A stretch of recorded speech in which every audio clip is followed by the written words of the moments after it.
Good morning, good afternoon, or good evening, and welcome to the Vanguard. I am Matt Wright, and together you and I are going to be traversing the muddy waters of freedom. Thank you all so much for tuning in today. I'm very excited about this episode. I'm always excited whenever I can get this guest on. But before we get into introducing the guest and all of that, let's pay off a couple of the bills. Because as we know, I don't make much money, so I have to make it however I can here. So, this episode is brought to you by Mudwater. Mudwater is a coffee alternative as well as the most aptly named sponsor for this show ever, with 1/7 of the caffeine as a regular cup of coffee. It's made with masala chai, cacao, mushrooms, turmeric, sea salt, cinnamon, and that is it. And I know what you're thinking, Matt, you are somebody who loves caffeine. Why would you be hawking for a company that is advertising less caffeine? And that's because it worked. It's true. I love caffeine. I used to drink 2 energy drinks a day, and now I might have 1 a week. All thanks to Mudwater. If you or someone you love might want to make the switch to Mudwater, all you have to do is head on over to muddiedwatersofreedom.com/mud to make the switch today. So my guest today is the wonderful and fantastic Tyler Morrison. You may remember him from a few episodes back. Tyler Morrison is the funniest Canadian since Norm Macdonald. Currently, he has a brand new special. It just came out on St. Patrick's Day. It is called Pimp Daddy. You can find it on YouTube. While you are there, you should also check out his special Too Soon, his full set Burn the Village, and make sure that you share it. Make sure you share it. Make sure you comment. Get it all up in the algorithm. Do everything you can to promote this guy. I say this during the episode, but I'll say it again here. Comedians are not the modern day philosophers as they like to think. Some of them like to think they are. They are, they're people, but they have to be brave. Most of them have to be brave. The funnier they are, the braver they actually have to be, because they have to sit there and say things that they know are going to make people upset there. It's going to make people angry, and they have to stand by it. That's one of the reasons that I reached out to Tyler. The way that his comedy sat with me, I thought it was absolutely hilarious, and I knew that it was making people angry, and I wanted to see how easy that was to do in Canada. Especially with all of the new laws that were coming on. And that's why we're going to be talking about a new law that's being proposed in Canada. So, comedians are some of the bravest people out there, and that's why I enjoy having them on the show more so than somebody out there who's trying to push their podcast or something like that. Because comedians are out there doing it on the front lines. They are the frontline people of people attempting to have them shut down because of the words that they are saying and the opinions that they hold, even if they aren't really the opinions that they hold. So tune in. Go watch all of Tyler's stuff. Share as much of it as you can, or as much of it as you feel comfortable sharing. And if your name is Sally Wright, don't watch this episode. Mom, don't watch this episode, okay? If you've made it this far into the episode, you can stop. I've already got the view count. You don't have to watch anymore. Thank you so much for doing it. Do not watch past right now. Thank you all so much, and I will be back after the episode.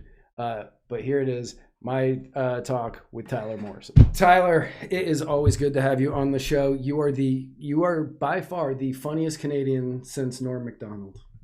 Well, thank you. That's a huge compliment. I mean, that's Norm's. He's the best. So he's the goat. He is the goat. So in my mind, it's Norm. It's Norm. Then you. Well, good thing he's dead. Everything's coming up Morrison now. You were the funniest living Canadian, except for maybe Jared Nathan.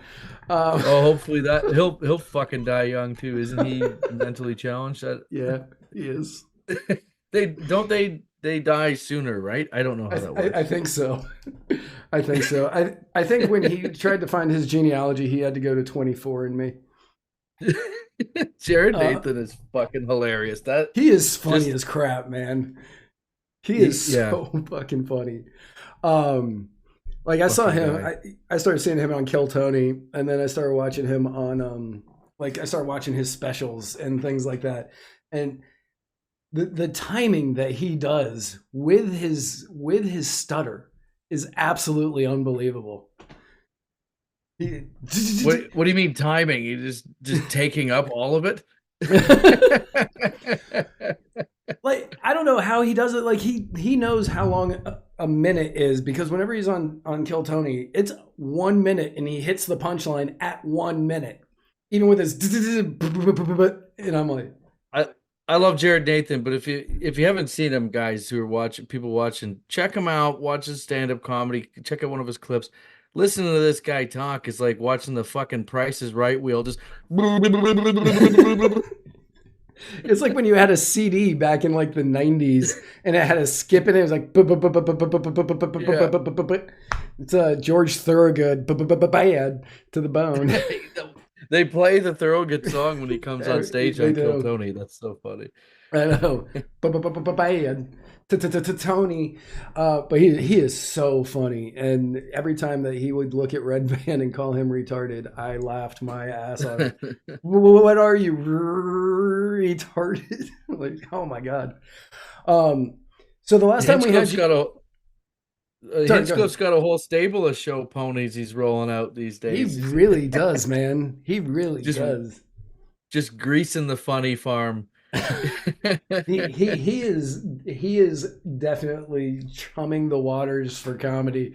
Just he finds random people from across the world. He's just like, yeah, just come on whenever you want. One of my buddies It's ruined. cool. It is. He's given a lot of these guys their first big credit and put them on put them on a big stage. It's cool. I think because like you know Tony roasts people and he can come across as a dick sometimes, but like he's straight up a pretty good dude, and I think he cares about helping people out too. So I and he has.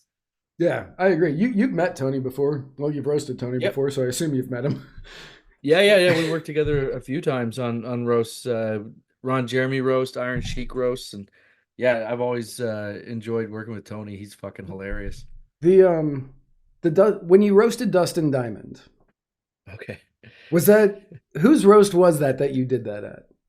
So that was the Ron Jeremy roast. Okay, because Him, I've seen they the were Dustin friends. Diamond part. Oh, were they really? Oh, that's right. Because Yeah, they Screech were did friends. porn. Screech did porn. He had a porn called Saved by the Smell. I think I made the joke on the roast. I'm like, what was that? What scent was that? Or sorry, what smell was that? The scent of your dad burning all the hard-earned cash you made as a child? Oh God, yeah. Like I never met Dustin Diamond, but he when I was a kid, I was like, man, he seems like a nerd, but like he seems so cool. And then I got older, I was like, he does not seem like somebody I would want to ever be around ever. So he had a bad reputation and probably deservedly so from most accounts that I've heard. But I'll say this, when I worked with Dustin on the Ron Jeremy roast, he was really, really nice. And I thought that he was like the opposite of kind of what I was expecting. I was kind of hoping that he was going to be a dick. Right. And I was loading up the guns for the roast. Like I didn't give a fuck about roasting Ron Jeremy. I'm like, I'm taking down Screech. Like I want to make Screech lose his fucking mind. And Have I him try hit to fight Dustin. you. Yeah, I was hoping to get a good story out of it. And but then you think about that and it's like how many people do these type of care, personas or child stars who you get that one typecast role or that one big 15 minutes of fame and like people fuck with you for the rest of your life. You know what I mean? It's kind of Yeah. like you're a prisoner of your own device in a way, or really it's not even their fault because they were kids when they got that hung on them. Um, so so when he came in, I was, it was kind of that situation. I was like, we'd heard that he was an asshole though, like because he was doing the stand up circuit and whatnot, and the reports were not good. It's you know he wasn't very So well liked, and he was definitely not respected as a stand up. And then when he so on a came in, scale, so on a but scale when he came from into the roast, he was really sweet. Like he was super nice, and I felt like I didn't feel bad about the roast jokes because that's just a roast. But like I right. really like looked at him like in a different way. I was like, oh man, like it seemed like he was trying to make amends for past behavior or reputation, and so I kind of, felt I didn't. It's not that you feel bad for someone, but I do have empathy in that regard. And then like 2 weeks later, he fucking stabbed those dudes in Milwaukee. Yeah. They ended up going to prison, and it was just a crazy thing. But if you look at like that situation with Dustin where he stabbed those guys, they were just I'm pretty sure they were just guys who saw Screech and they started fucking with him in the bar, and he felt threatened because there's three of them and it was just him with his girlfriend. He's trying to, man up and protect himself and his girl. And he ended up stabbing one or two of them, I think. Yeah. Um, but he Yeah, I went to think jail. But like, really, he has no criminal record before. I can't believe he actually did time for that. I was shocked. It sounded to me like a real clear cut case of this should be self defense. And so I did feel bad that he went to prison. And I remember when we did the Ron Jeremy roast, a little like inside baseball, there was some fuck ups with the original production where they forgot to get some of the comics to sign releases, and so there was right. some holdouts on comics not signing releases. I don't know if I told this on the You last time I you was on. I know who didn't sign it on the last one, but you Yeah, didn't tell yeah, it. but You didn't tell me on the last. You didn't say it on the did I last talk show. about this on the last one I don't where I think got so. Dustin? So Dustin Diamond is going to jail. He's going to prison, and I got him to sign the release the day he was going to prison, which is fucking crazy. And that So it was like right down to the wire. And he's so showing that's up. He's showing up to the courthouse to like be arraigned or be sent to be sentenced, and you're like, "Excuse me, can you sign this?" yeah, I was going through his agent, and Right. we got it done the day of, and That's we crazy. worked it all out. But I'm glad I did because you want to No, be able to show people that stuff no, is that and that it's pretty and funny. I mean that's a fantastic. That clip of that roast is available on YouTube along with your last special, Too Soon. Which, Hmm. if the people haven't watched it since the last time you were on, they definitely should because it's hilarious. And I think since the last time you were on, you released your full set of "Burn the Village," which Yes. that was amazing. I loved every minute. That's like a Oh, 15-minute thank you. set, 15-minute set Yeah, or it's like something like that. 15, 16 minute show. Yeah. Yeah. It was in Saskatoon, Saskatchewan, the most Canadian town you can be Right. in. And yeah, we did this. This show was cool actually. It was me and like 6 or 7 comics, like local guys out there. And we did a show where we did a stand-up show where we each did, I think everyone else did like 7 or 8 minutes, and I did 16 at the end. And then all the fans got on to like I think there was like 4 party buses.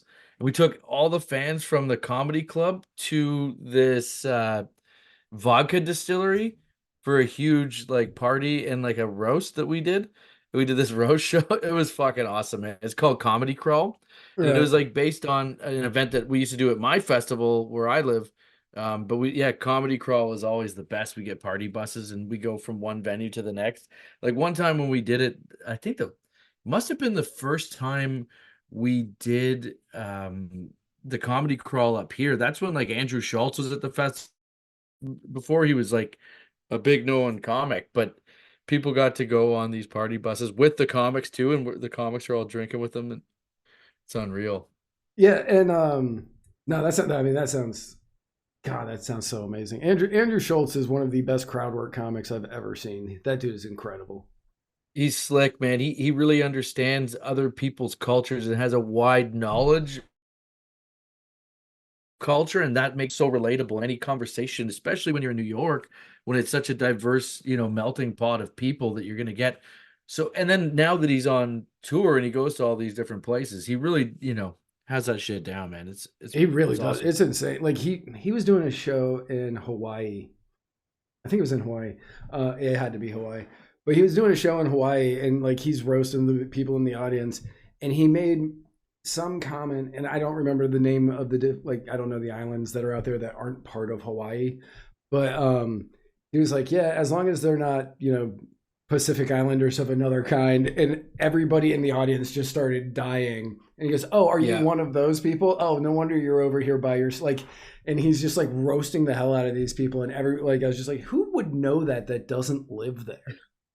Yeah, exactly. Right? No, he does his homework. He definitely does his homework. So you've got a new special that released March 17th, this past Sunday, called Pimp Daddy. That's right. We're recording this beforehand, so I can't wait to see it.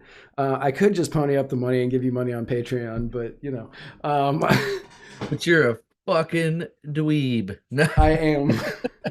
I'll send you a link. I'll send you a link right after. All right, sweet. But I'm definitely looking forward to it. I've loved everything that you put out. But if I remember correctly, when you recorded Pimp Daddy, it was a few years ago, correct? It was it would have been, I guess, not this past New Year's Eve, but the previous one. So it was on New Year's Eve. So it was like right at the start. And 23. there was a little bit of we had some trouble with like the back end, and then that got sorted out. But I produce a lot of other comedian stuff, like Right. albums and specials, and I had other people's stuff that I kind of had a priority on getting that done before my own, which is always important if you if you're a producer, you can't just put yourself ahead of everyone. So I had I had to shuffle a couple things around, and I got all these other projects done, and finally we could really work on Pimp Daddy and just get it to where I wanted it to be, and make it work, and I'm really happy with how it turned out. And Nice. I hope people like it. It's always when you put a stand-up special out, you see how fucking toxic it is out there, and you just got to prepare for the hate. But I don't know. I think it's on brand. So if people like my comedy, they'll probably like this. Right. Sort of. That's fair. No, If they don't like it, they're a fucking loser anyway. Right. They can suck my little dick. Hey. So since you are a comedian, and you put so much out on the internet, and you say stuff on the internet that as a comedian that I respect, you don't apologize for. Do you get worried about like the new laws that are being proposed up in Canada by your prime minister and the other members? I don't understand how your weird parliamentary system works, but so one of the people in your government, the Justice Minister Arif Virani, who he introduced this bill, which is known as the Online Harms Act, or OHA, and he says that more like NOHA. NOHA. Vote no on OHA. Vote NOHA. Okay. But he says that because he's a dad, and you're a dad, and I was a stepdad for a little bit, so it's like I kind of understand that feeling that people have on, I need to protect my kids. But he says he was terrified of the dangers that lurk on the internet for our children. So in this bill C-63 in Canada, it would allow judges to imprison adults for life if they advocate for genocide. Mm-hmm. Which... That doesn't sound like a anti-pedophile law, does it? No, that doesn't. No. And so if you advocate for swallowing, does that mean life in prison? That's the best joke I came up with in 3 days right there. From what I'm seeing with the law, there's some of the problem with these type of laws is basically that it's open-ended, and yeah, it could end up being a Trojan horse for other problems. So yeah, like obviously we don't like pedophiles. We want to protect the kids. Yes, that's a noble, ambitious law to propose. But then when it's like open, all of a sudden it's like talking about genocide and shit like that. Like, what the fuck are you talking about? Like, Right. first of all, wouldn't you rather someone who is planning on committing genocide be posting about it so you know who to So go you and know who to fucking arrest? Like it, the every single yes. time my argument on all of this with free speech is if you the more you suppress people's speech, it's worse when they have it, when they're meeting in secret. Yeah. If they're just out popping off and you don't know who the racists are or who the, dangerous people are in society, that makes your job a lot harder. And it also creates a, sort of this sneaking around, it leads to worse plots and worse outrage. If some asshole just posting online, like that's his one fucking vent, like just saying fuck you motherfuckers, and you take that away from him, like what's the next button he's gonna push? Is it gonna be a fucking bomb because he has no fucking outlet? I Right, mean, because these he can't just post on Twitter, I fucking hate all of you. yeah, but ultimately I do think that it's like anytime you try and suppress free speech or whatever, that leads to worse problems, and it leads to people in the shadows, and we don't like that. I mean, and this one just seems so open-ended. It always the problem with any politics, like any political system, is when someone stays too long, they always start fucking around with free speech eventually. They always just now I get to now I got nothing else to do. I'm gonna fuck around with it. Right. Remember, we had Stephen Harper, who is our, on the conservative side, he'd be more um Republican if we were talking American politics. Stephen Harper was the prime minister before Justin Trudeau, who's, the pretty far left. Right. He- so, I know what you he's the mean. opposite. I understand the issue when you're And at doing the this online. yeah, yeah. I'm all confused because of the video. Yeah. But Right. at the end of Harper's term, he was starting to fuck around with free speech too. And I was like, oh, this motherfucker's got to go. Like, it's Yeah. time for him to go. And then, Trudeau, he comes in and he fucks around a little bit. And then it just gets worse and worse the longer he stays. And eventually you got to get him out. And I So think he's gone. I don't think he's going to be around long, but I don't know everything about this particular bill. Like, has it been um, passed or has it been um just proposed? That's the question, I guess. okay, so published March 14th. So this is it's been proposed. It has been proposed. I Okay, get so it still yeah. can get shot down, and Right. if people make enough noise about it in the public, it probably will. This kind of So stuff happens all the time. It's right. So one of the things, and the 5 years to life imprisonment for advocating genocide, like obviously, I think that that's absurd. I don't want people advocating genocide. But if you and I are joking around here on the show, yeah. like, does that become advocating genocide if we're talking about nuking Haiti to get rid of cannibals or whatever? Yeah, Because they and the whole I agree with it. That's where it's dangerous, right? Where it's open ended like that. And we live in where I live in Canada. We talked about this on the last one. I think the Mike Ward stuff right, with with the comedian who had the Human Rights Tribunal. With that already being a dangerous precedent, I don't like these type of laws that are being put forward. Anytime I post, I got to use a VPN, I guess. right. Well, so okay, so the worst part, like, I agree that like this is terrible. The like because there's no real definition for it. But what's the scarier thing for me, because of people like you who live in Canada and the fact that I think that America's just like 10 years behind you on doing stupid shit. Um, Mhm. 2 to 5 years on indictment for the willful promotion of hatred, but hatred's not defined. And that's where I get scared because like I've seen your comedy. Mhm. like I Someone would could hate. say that it's hatred. Someone could say Right. that it's this or that. Anyone can hang any type of label on anyone, Right. and then it's like up to you to prove that you're not. But But how do you prove a it's hard negative? to. How do you prove a feeling? Right. How do you prove a feeling? Like there's people who kill people and they don't hate them. They don't feel anything for them. They're fucking sociopaths. Like it's Right. it's ridiculous. And just the term hate crimes in general is fucking a dumb thing. Like it's like, yeah, um just to use the like to have an emotion built into the charge is kind of silly. It's It really, either yeah. you killed him or you did. Right. Yeah.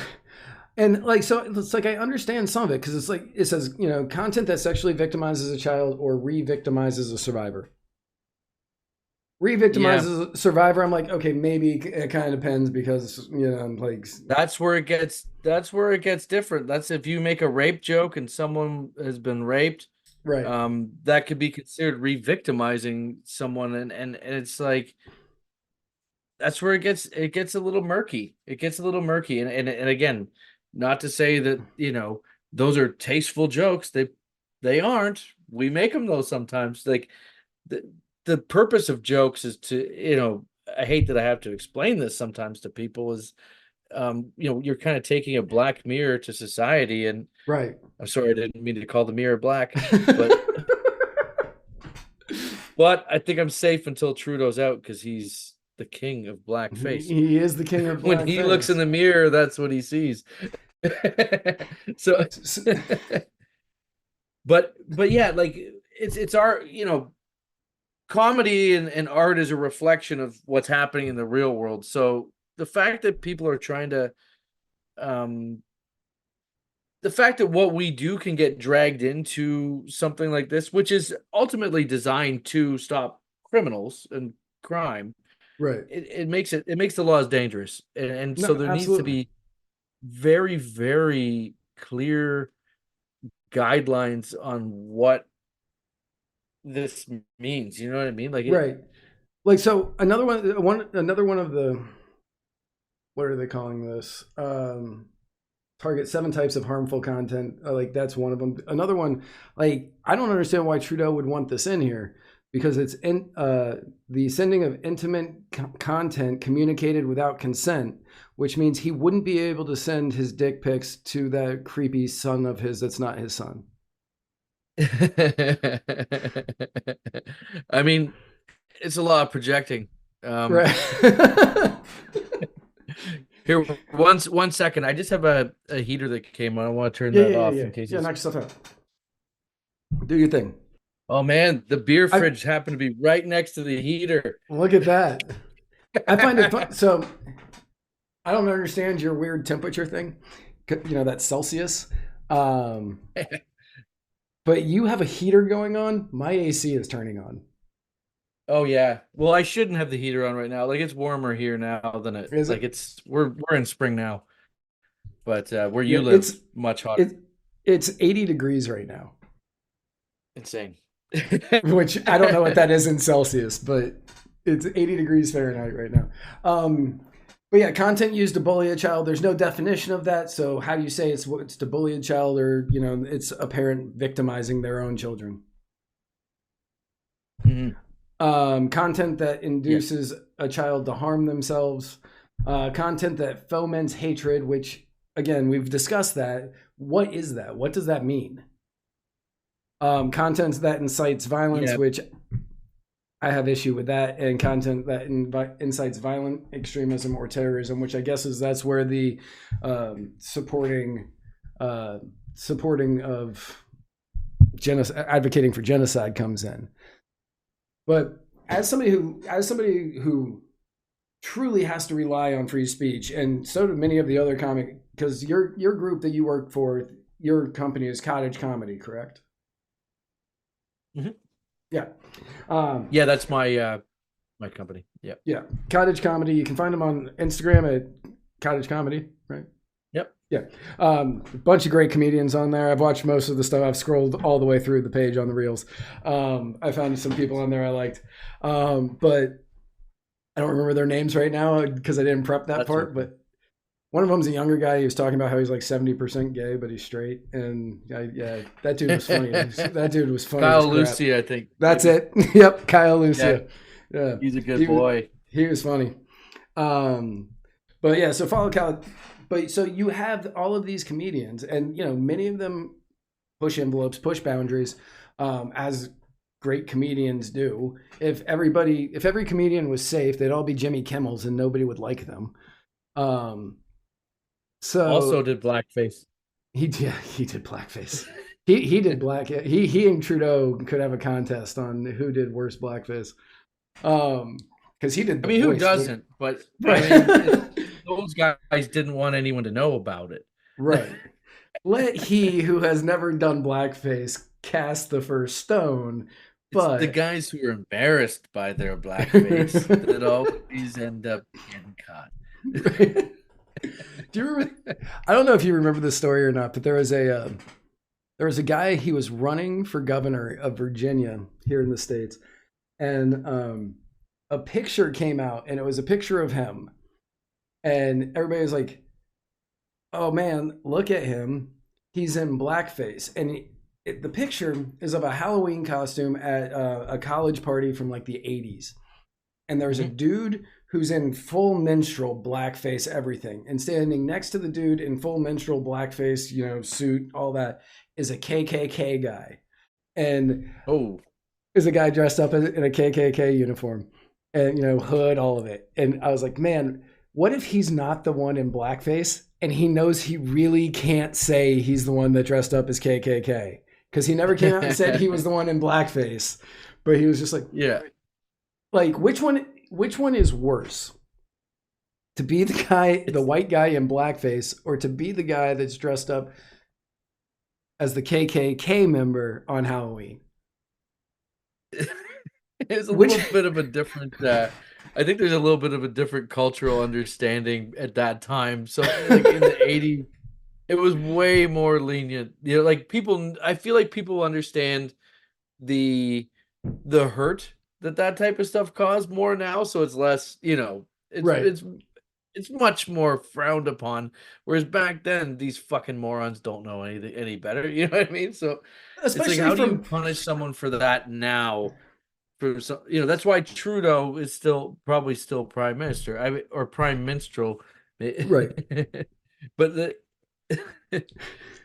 well, he's also getting all of that sweet Cuba money to help him, because they got to help out their chosen son.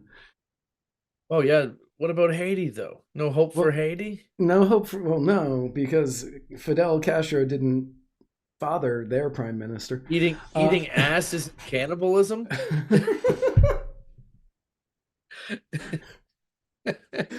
Oh God. The list of people who had sex with Trudeau's mom is like an A-list party of all. Is the A-list party of all A-list parties of the '80s. I hate that I'm at the end of it. Right.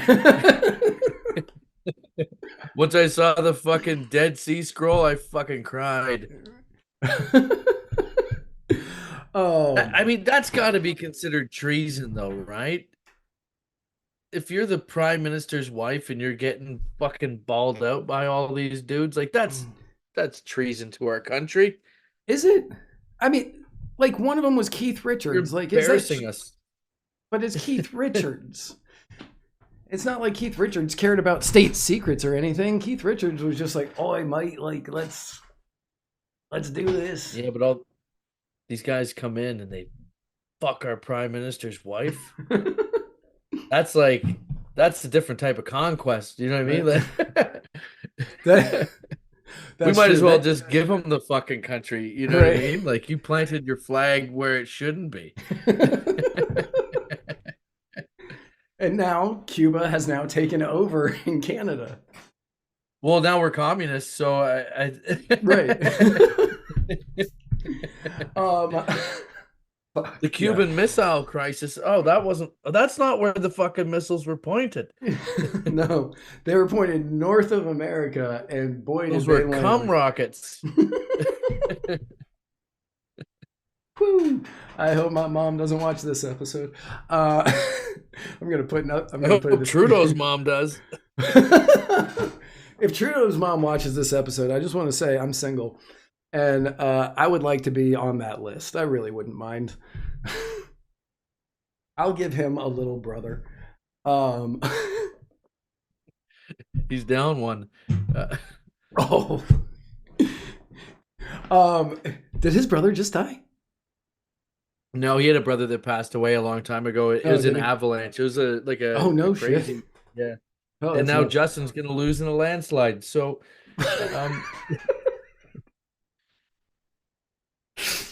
Oh, fuck. that's bad. That's bad. No. I don't feel good about that one, but Well, I I mean, had to say it. to be fair, Justin and you used to be friends on Facebook, and he deleted you.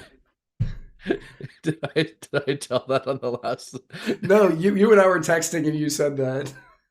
Yeah, well, for the viewers or listeners at home, yeah, no, I was friends with Justin Trudeau on Facebook, and then when he became prime minister, he deleted me, and it's pretty sad. That was the only black friend I had. So dumb. So dumb. We get Jared God. Nathan on here because this couldn't get any more retarded.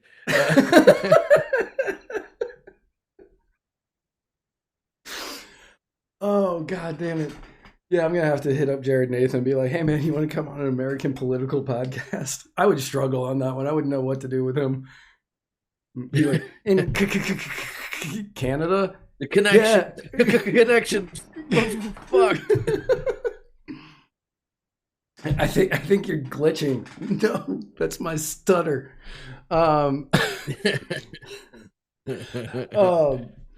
So with I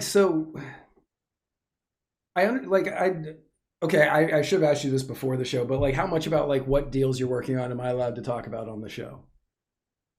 What deals that I'm working on? Yeah, you had a TV show deal, but I don't. Oh yeah, we won't talk about any of those things. Okay. Yeah, let's not talk about deals that haven't been done. Okay, I wasn't sure where they were. Yeah, We yeah. hadn't talked about it in a little while. No, all good, all good. Yeah. Check out Pimp Daddy on YouTube. Right. That deal's done. Yeah, check out Pimp Daddy. It's gonna be on YouTube. But so like, oh, you know what I did do though? I don't know if you guys heard this, but I got nominated for Canadian Screen Award for Roast Battle Canada. But Canadian Screen Awards are kind of like the Canadian equivalent to the Emmys, so that's kind of neat. That's amazing. Get to show up to a place where I'm not welcome. How do they expect that to go when you give an award at an event like that to somebody who famously roasts people? Like, if you win that award, what do they expect's gonna happen? It's an ensemble thing, so there's no fucking way they're letting me touch a mic. I'll tell you that much. Russell Peters will get to say something. K. Trevor Wilson will probably get to say something. K. Trevor Wilson, for anybody who doesn't know, he's from Letterkenny. I forgot his character's name in Letterkenny. Squirrely Dan. Squirrely Dan. Letterkenny. Yeah, he's Squirrely Dan in Letterkenny. He's hilarious. He's a great comic, man. He's a fantastic comic. His I think it's not Fruit Loops. It's Captain Crunchberry's bit. The Captain Crunch bit. His Captain Crunch bit had me in tears the first time I heard it. Anybody that hasn't seen it, go watch everything of Tyler Morrison's and then check out K. Trevor Wilson's Captain Crunch. There's another one that K. Trev had. It was the baloney face bit, and I wonder if it's on any of his albums. But it is one of my favorite bits ever. Oh, and here's a good K. Trevor Wilson story. If you're a Letterkenny fan, you'll appreciate this more than people that don't know who he is. And K. Trev was also on like Roast Battles, the U.S. on Comedy Central, the U.S. version, and he made the semifinals or whatever. He's in the final four. Yeah.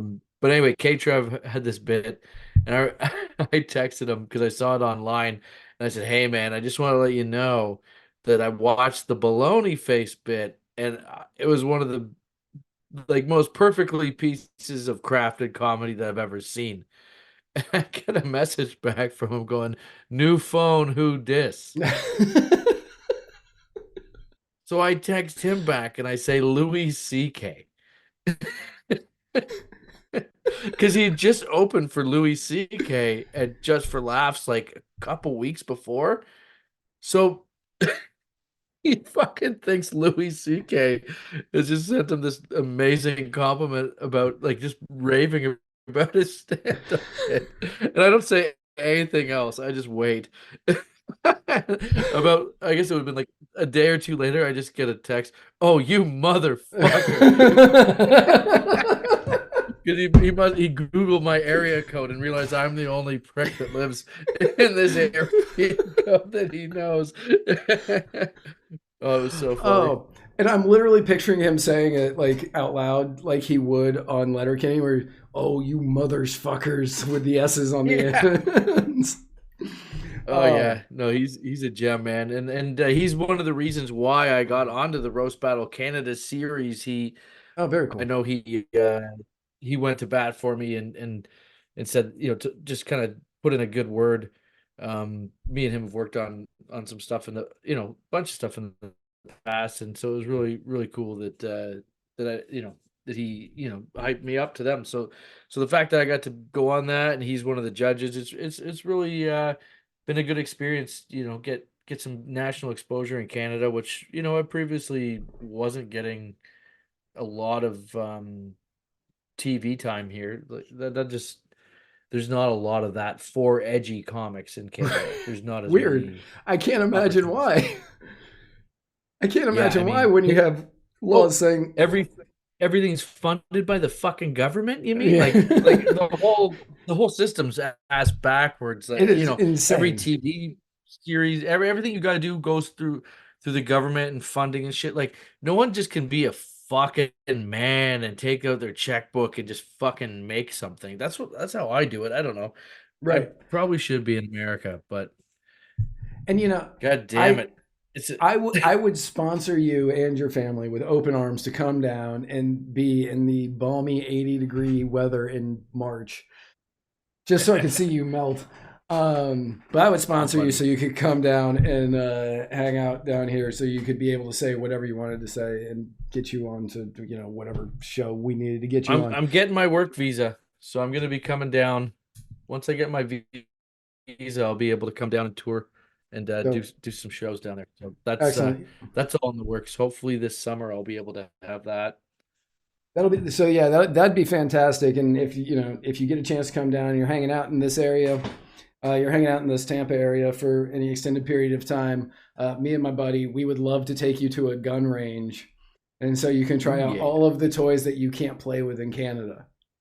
Yeah, yeah. I went to one here at my buddy Ben Einer's it was his bachelor party. We were shooting some nice guns up here, but I bet you guys got some insane shit down there. Man, Stuff we're we not have allowed those to in touch. our we have those are in our houses. In your living room. Yeah. Yeah, the shit that we have, just like one of my buddies, I won't say who on the show, but if he ever watches this, he'll know that who I'm talking about. Um, he has guns all over his house. He has a gun in a holster on the back of his bathroom door, just in case that while he's in the bathroom, somebody comes in, he has it ready. That's the Like, fucking level of paranoia I don't want to know. but You catch like, me shitting, I want to die. If you accidentally opened up the fucking bathroom stall in a public washroom.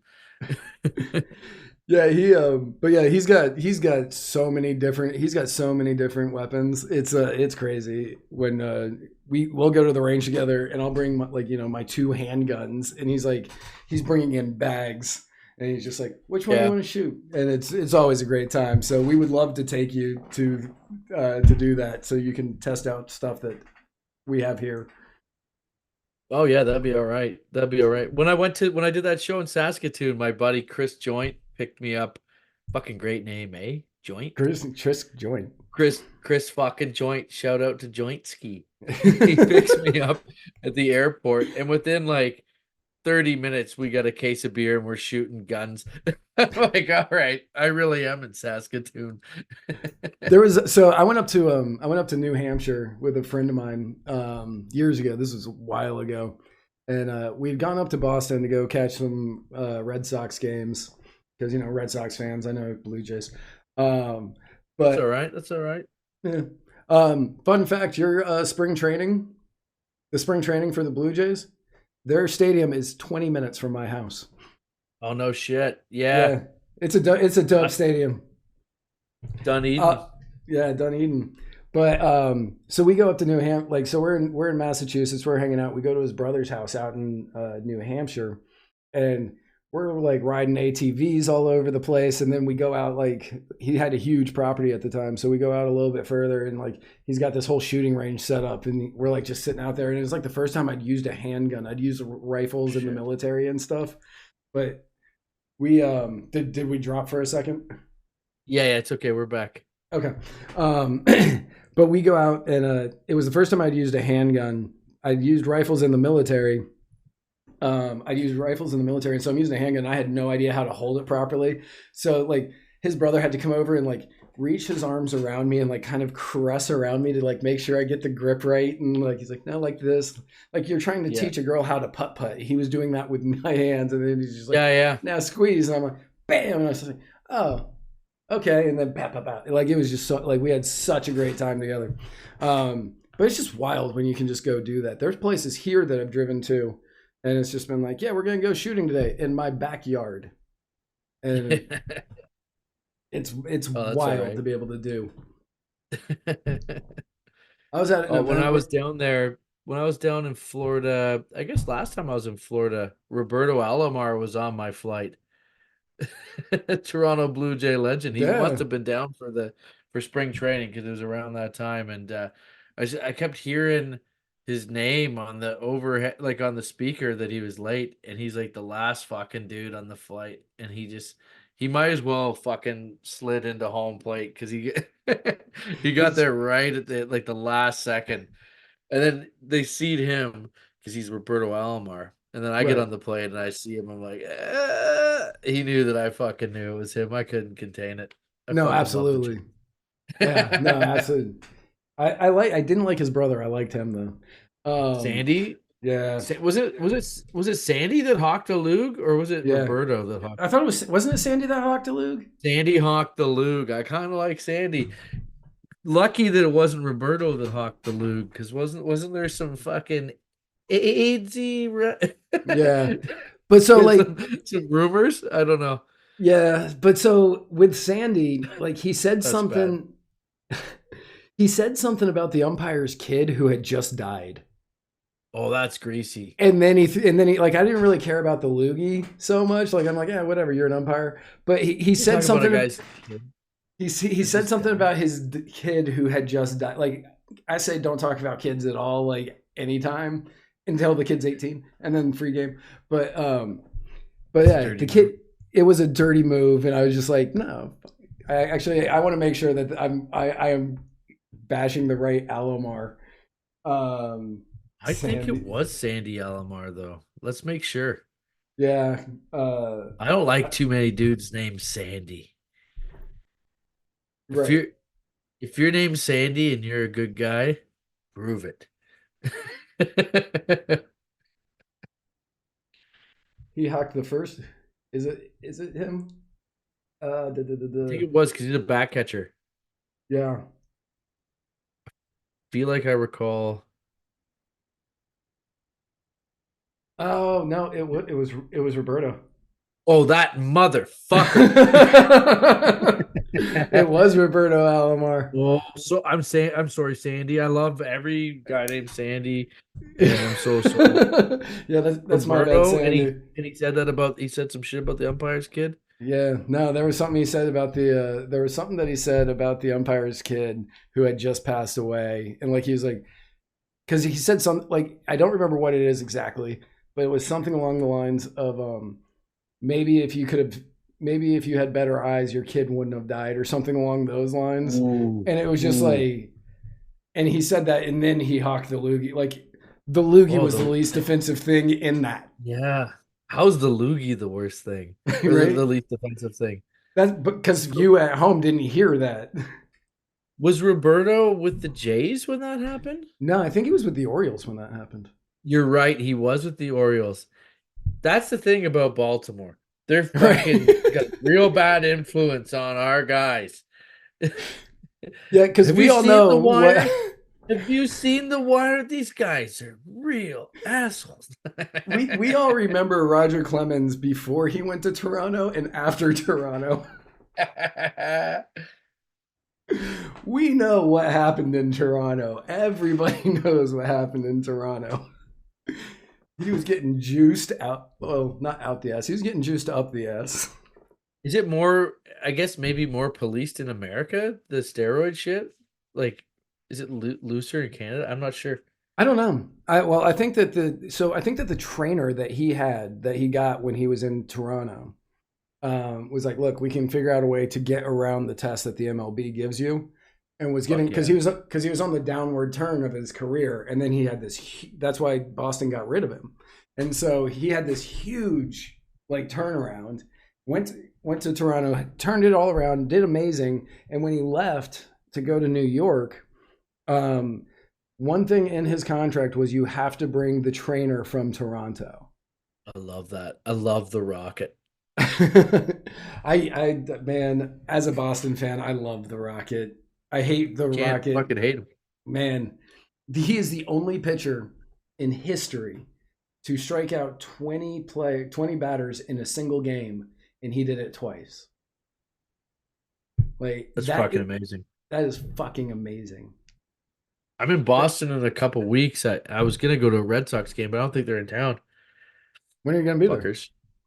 The 28th to the 30th. Of March? Yeah. Oh yeah, no, they're not gonna be in town. I know Yeah, they're we're gonna be doing in Seattle. fight stories live at Boston Comedy Festival. Oh fuck yeah, So that'll be fuck kind yeah. of cool. For anybody who doesn't know, Fight Stories is another show that he does, which is also amazing, and you should check it out. Also on Fight. YouTube. Yeah, Fight Stories is on YouTube Yeah, and Fight Stories on Apple YouTube. Podcasts, Yeah, Spotify, everywhere where you get your audio, but there is some video episodes as well. yeah. I was gonna say I listened on the podcast. I wasn't sure if it was video or not. I'm a subscriber. Uh, but yeah, yeah. I fucking love the Red Sox, and I loved Rocket. I loved Rocket so much until he went to the Yankees. And Are then you I from brought, Boston originally? no. So originally I'm from Los Angeles, but then we moved to Rhode Island when I was a kid, and my dad Okay. took me to Fenway. Yeah. And that just after that it sealed it. I actually grew up most of my life next to the Orioles, but I was always a Red Okay, yeah. Sox fan. So Where in Rhode Island? Barrington, Okay. yeah. So Yeah, I've been down to Rhode Island for they have a festival there, the Rogue Island Comedy Festival, and that's I think it's in Newport. yeah, yeah. I Yeah, mean, Rhode it's a Island's pretty like cool. 3 cities.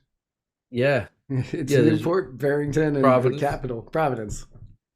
Yeah. Yeah, I've been to Providence and Newport. Yeah, I loved it. I loved it down there. It was fun. Yeah, it's cool. It is a cool county, Rhode Island, because I got it's so drunk at that festival, the first show, like I got in there, and I just started getting fucking hammered.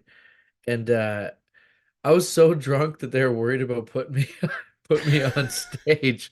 And I'm like, don't worry, I got this. I got this. And I went up and I absolutely decimated the place. But I was fucking hammered.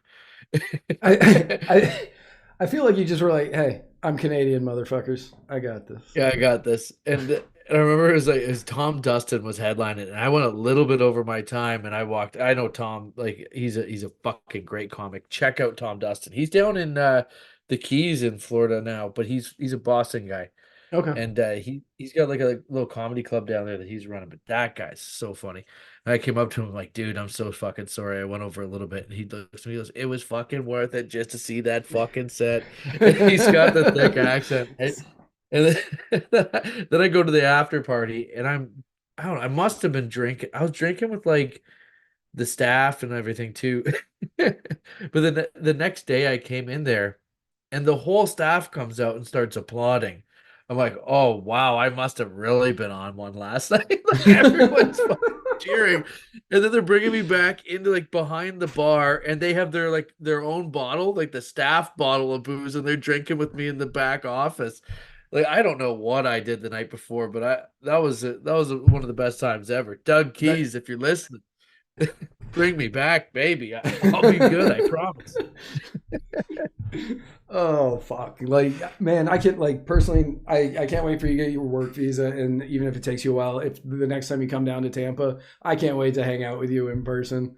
Like, Oh I yeah. enjoy sending you my shitty jokes and having you like read them and go, "You should keep working." I think that is, Yeah, I'll tell you if they suck. yeah, I think that is the funniest thing. I'll be like, "Yeah, so I was thinking about this," or you'll look at it and you just don't respond, and I'm like, "Wow, that one is so bad." A little fucking cold shoulder sometimes goes a long way. I don't remember if I sent it to you. I sent it to Landau. I sent it to Dave Landau, but when Elizabeth Hurley and her son, her weirdly attractive son, have you heard this story? So tell me about it. I follow Elizabeth Hurley on Instagram, and I fucking think she's such a rocket still.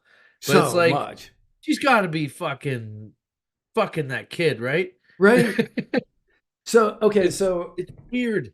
her son wrote and directed a movie that stars his mom, which nothing Oh, weird about that, except there's a yeah. lesbian scene, a soft core porn lesbian scene that she is in, that he is directing her. How long does this podcast go for?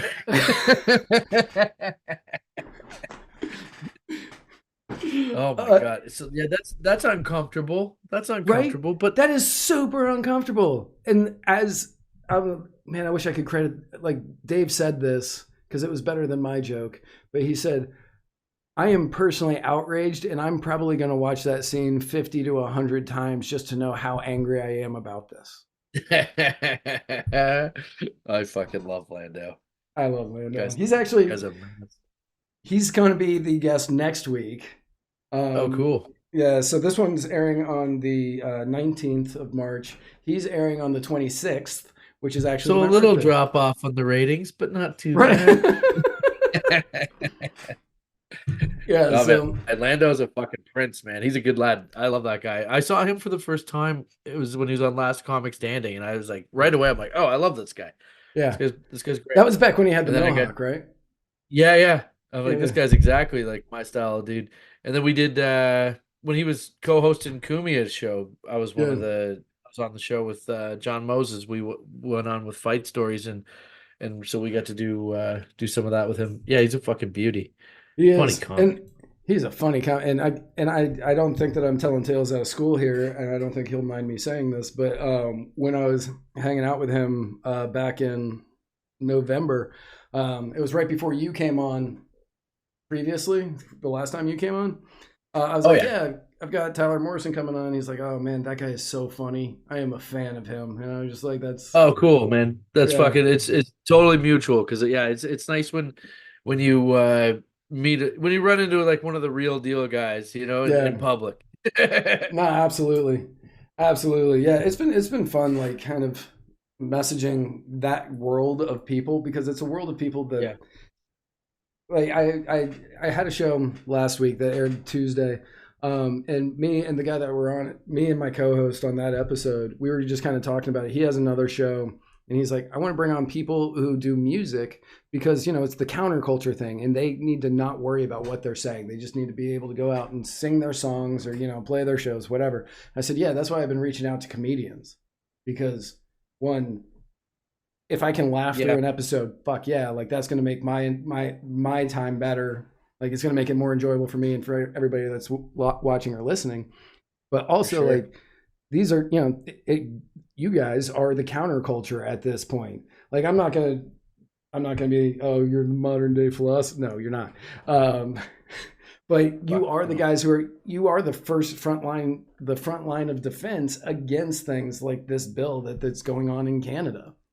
Like Margaret Atwood's come Yeah. out and saying it's Orwellian, but like it's the comedians that I'm worried about. I'm not worried about Margaret Atwood. Yeah, but Margaret Atwood's against it. Hmm. That's interesting. Like that old broad's against it. It can't be good. Right. Yeah, no, that's one of the things I found weird was that, yeah, she said, if this, she was quoted as saying, if this account of the bill is true, it's letters de cachet, I don't know what this is, all over again. The possibilities for revenge, false accusations, plus thought crime stuff are so inviting. Trudeau's She's right. Orwellian online harms bill. And Holy then, fuck, I want to bang Margaret Atwood.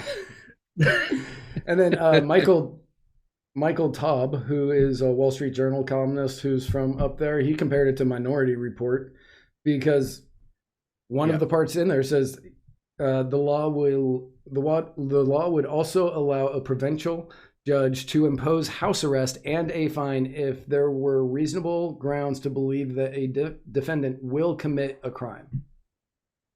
House arrest. If they believe that somebody will commit a crime, not they have committed a crime, if they will commit a crime. But I have my vaccines. Right.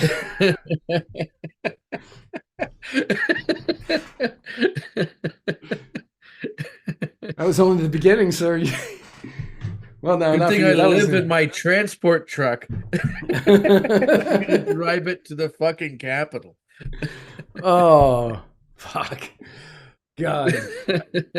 Well, but it is always good to have you on. As I said before, you can come on anytime. If you've got other comedians who have specials, you can come on to pitch their specials. I don't care.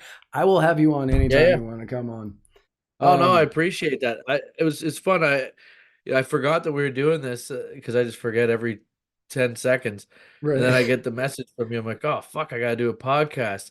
And I look at my wife, I'm like, at least it's one I like doing. So no, Well, I appreciate you having me on, man. We have a good time, and I hope it's funny. I hope people enjoy it, and no, you yeah, know, I got great feedback from the last one. Hopefully, I get great feedback from this awesome. one. Like, I got so a while ago, I got in trouble on YouTube and Facebook, so it's like I haven't been able to stream there. So it's like I've got limited streaming through Rumble right now, and Oh like, yeah. yeah, and I've been like, I don't want to go back to YouTube and Facebook because So this is fuck just it. on Rumble. Yeah. Fucking Trump. Ah! I don't have my MAGA hat out here. Fuck. Do you really have a MAGA hat? Well, I got a fucking MAGA hat. I don't give a fuck about politics, but I just think it's so funny how mad people get when you wear a MAGA hat. Fuck yeah, they do. What I do is I wear it backwards, and then like everyone's nice to you, and then when you turn around, they just see that they're like, "Oh fuck." So yeah, so it's different down here because like I had a red hat. Like I'm not a Trump Yeah, guy. I don't yeah. believe in organized government. Like I'm not a Biden guy. So That's it. I don't that's give a fuck. I don't like any politician. Anyone that aspires to politics, I feel like right. it's horseshit. That's not my fucking style. But I do think Trump is funny. Oh, I think that dude is fucking hilarious. That dude Fucking is so hilarious, man. goddamn funny. The stuff that Meatball Ron, terrible governor. Don't know why he's doing it. Don't know why he's running for president. Chicago, Nobody likes the him. Windy City. Some may even say it's the windiest. It's not even why Fuck it's it up. called. Fuck, he's funny. But yeah, like I had a red hat that I would wear backwards, and people would give me dirty looks, but it was a Red Sox hat, and like so I'd turn it around and be like, "This is the B," and they'd be like, so I just stopped wearing that because they Yeah, saw a red hat and it was over. it's wild, man. No, when Trump was like first running for president, I got the MAGA hat. It was kind of like a joke type Right. thing, and like this guy's never gonna be fucking president. But it's like it's hilarious, and Yep. then all of a sudden that hat becomes synonymous with like a the people that hate it turn it into a symbol of they try and they put something else on it, Yeah. and it's just becomes like It became a symbol of hatred. And it said "Make America Great Again," and it became a symbol of hatred. It's just like, wow, you guys took this to the umpteenth level. yeah, and it's a weird scenario. So yeah, that hat like got worse and worse as I Yeah. had it when it was okay. it's like I had a fucking You had the a hipster Cleveland Indians version. hat too, and that you can't wear that anymore. Oh man, I still wear that one. The I still the MAGA hat though got like it fast tracked.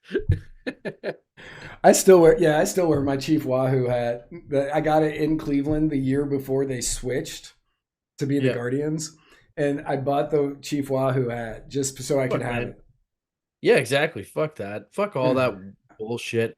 And again, like, yeah, I'm not big into politicians, and I'm certainly not big into partisan politics where it's like, the team picking. I think it's fucking bullshit. Like, you should Yeah, make up your mind on every issue individually, and hopefully, uh, um, there's more people that can actually do that. But there's just so much of like I'm on this team, and you're on that team. That's what divides everyone, and that's what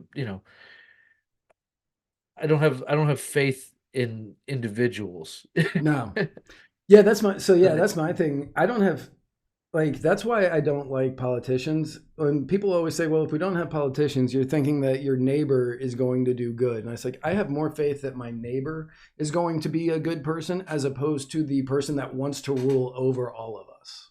That's right. That's right. So yeah, there is that, and I don't know.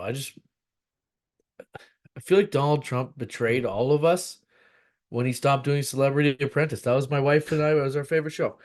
Fucking, If I why you gotta do us dirty, Donald?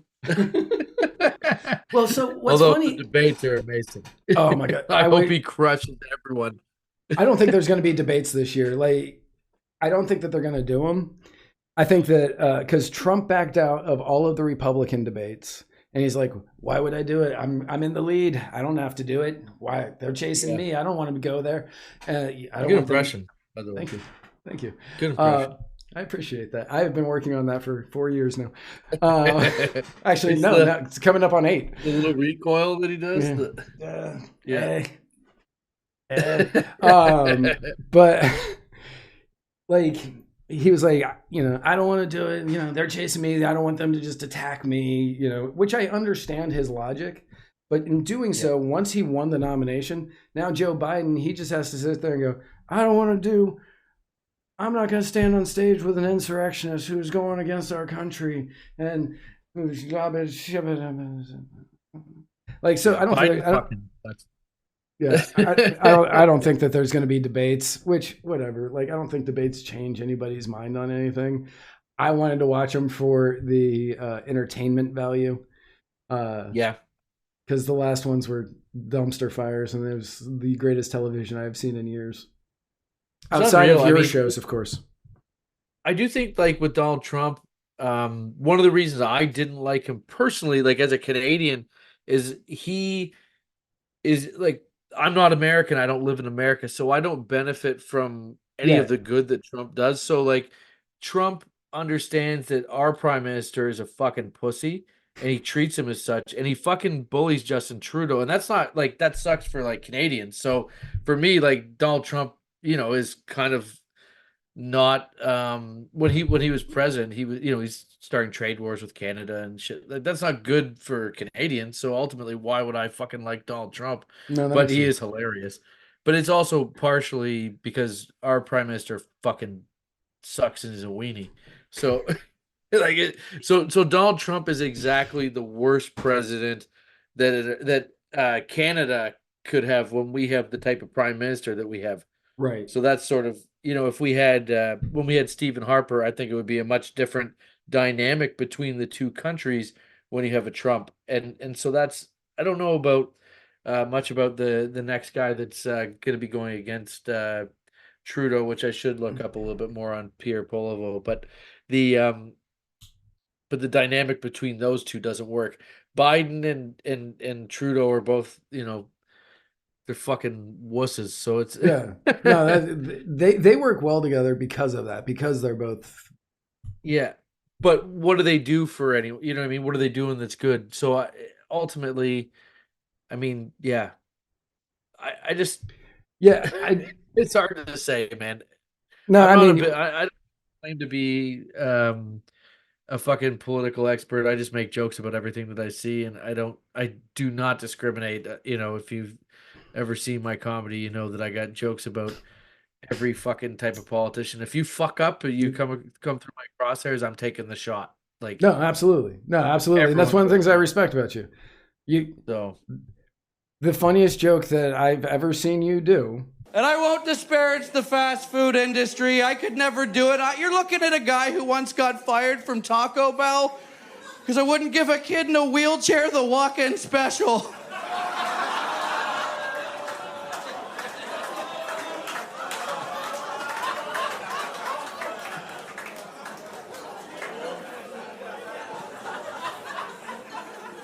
You can't walk in, you're not special. Roll your ass on down to the drive-thru, son. What's this, fucking Meals on Wheels?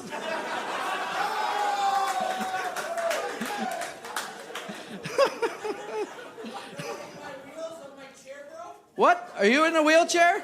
Stand up so we can see you.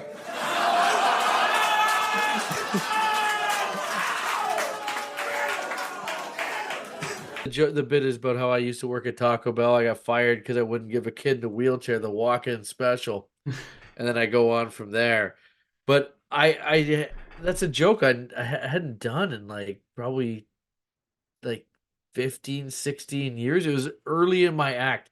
It was one of my first bits in comedy, and I realized I'd never put that on any of my albums before, any of my specials.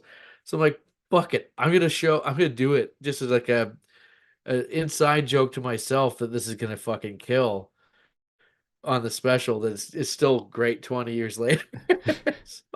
so I do the fucking bit, and then sure enough, there's a guy in a wheelchair in the crowd who Who's yells offended? out, yeah, well, yeah, and I didn't think he was when he yelled out. I thought he was just playing along. Right. So when he yelled out, he's like, "What? You don't like the wheels on my chair, bro?"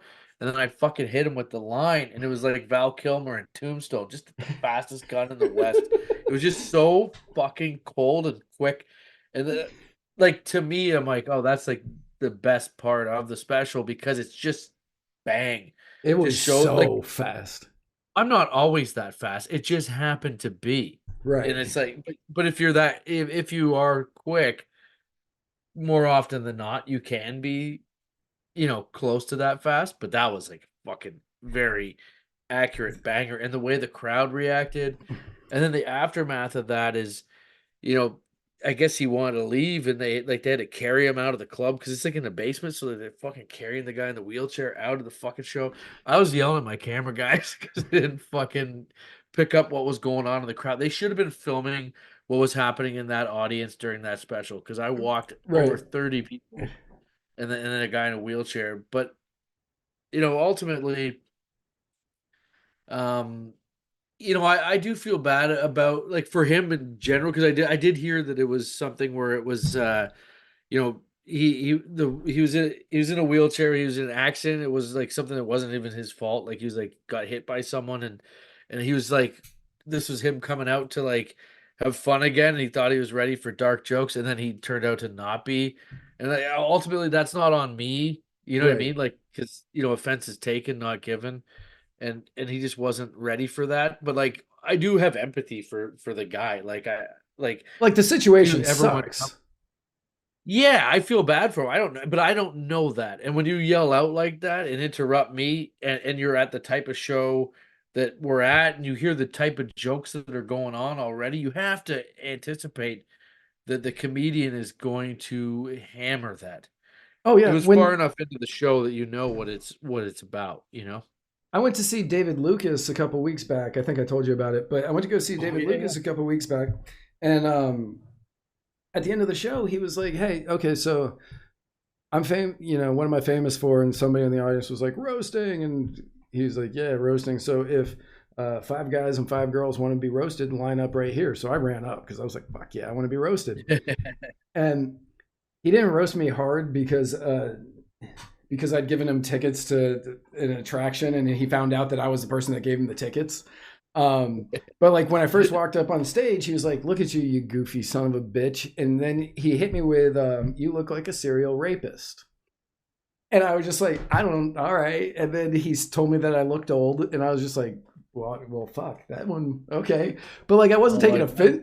I didn't take offense to any of it. But then like he was hitting people hard. But I know going to David Lucas, he could roast me.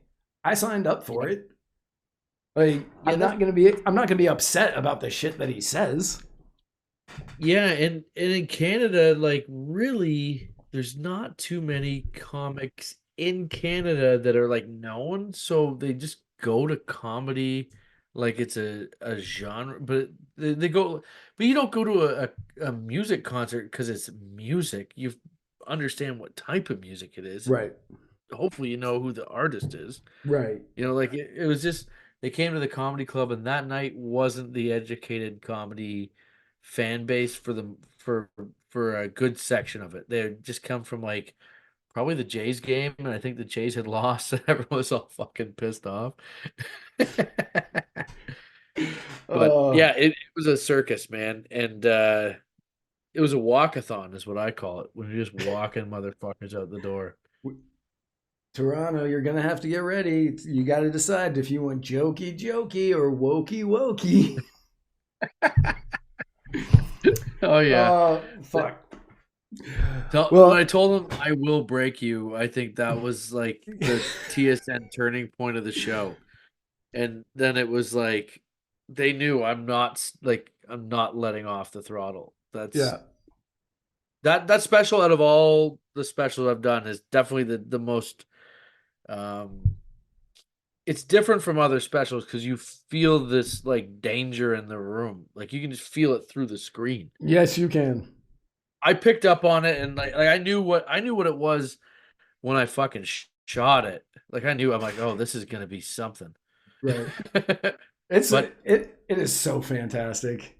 God. While it was happening though, like there's a part that I don't know if do we talk about all this on the last one? I don't want to we talked about a bunch of it. Like, so I know that this was like the Saturday show or the Sunday show, but the Saturday show, yeah.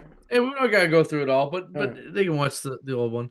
But yeah, it was certainly a thing where at a certain point the audience pissed me off enough where I'm like, fuck this, I'm gonna fucking win now. Now I'm gonna come back. And so like the second part of it is me just mounting a comeback. Yeah. And you can fucking feel it rising. It's so good. And then it closes with the guy giving you the finger. Oh yeah, the old man that flipped me off. Yeah.